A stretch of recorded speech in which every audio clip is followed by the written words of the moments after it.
Guys, हमारे देश का प्राचीन विज्ञान इतना ज्यादा विकसित था कि आजकल के साइंटिस्ट भी उसे देखकर हैरान रह जाते हैं। ऐसे ही एक महान साइंटिस्ट का नाम है आर्यभट्ट, जिन्होंने जीरो का आविष्कार तो किया ही, उन्होंने 1400 साल पहले बिहार में दुनिया का पहला एस्ट्रोनॉमिकल कैंप भी बनाया था, तारों की स्टडी और ब्रह्मांड के राज को जानने के लिए।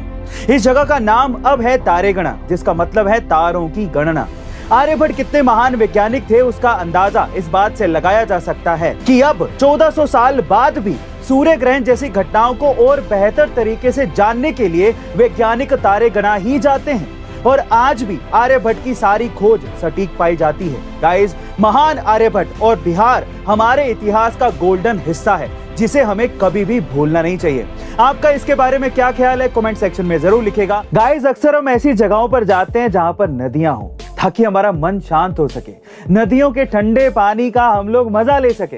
पर क्या आपने कभी ऐसी नदी के बारे में सुना है जिसका पानी भयंकर उबलता है? शायद ना सुना हो, लेकिन ये सच है। ये नदी है अमेज़न के घने जंगलों के बीच में, जिसका पानी सच में उबलता है, और वो इतना ज्यादा कि आप डायरेक्ट इस नदी के पानी में चाय बना सकते हैं, नदी में अंडे उबाल सकते हैं, या फिर खाना भी बना सकते हैं। अमेज़न के स्थानीय लोग इस नदी की पूजा करते हैं और मानते हैं कि इसमें रोग दूर करने की क्षमता है। पर वैज्ञानिकों के अनुसार नदी का पानी इतना गर्म इसलिए है क्योंकि पृथ्वी के केंद्र की गर्मी किसी तरह से इस नदी के रास्ते बाहर निकलती है और साथ ही में पानी को गर्म कर देती है ना गाइस? ये नदी हैरान कर देने वाली। गाइस, ये हम सब जानते हैं कि अंग्रेजों ने भारत पर 200 सालों तक शासन किया, पर अब ये पहली बार हो सकता है कि एक भारतीय पूरे इंग्लैंड पर शासन करे।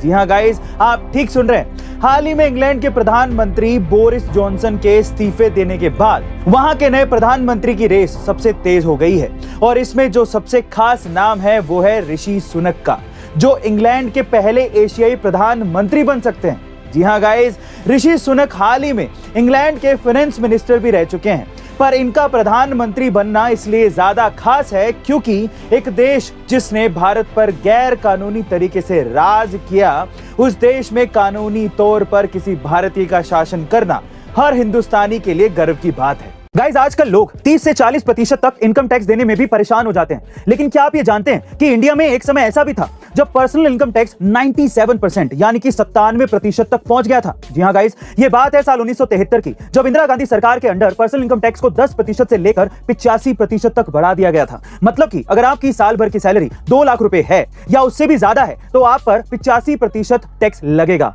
इसके अलावा इस पर 15% का सरचार्ज भी अलग से, यानी कि 85% का 15% और कुल मिलाकर 97.75% टैक्स आपको देना पड़ता था। दरअसल सरकार ने यह डिसीजन गरीबी हटाने के लिए लिया था, लेकिन यह आइडिया इतना बुरी तरीके से फेल हुआ कि लोग अपना पैसा बचाने के लिए टैक्स फ्रॉड करने लगे, और जब सरकार को अपनी गलती का एहसास हुआ तो अगले साल से टैक्स रेट को कम करके 75% कर दिया गया। गाइस, क्या आप इससे पहले तक ये इंटरेस्टिंग फैक्ट जानते थे? और अगर नहीं तो कमेंट सेक्शन में जरूर लिखेगा, और ऐसे अमेजिंग वीडियोस के लिए शेयर, सब्सक्राइब एंड लाइक। मिलते हैं अगली वीडियो में।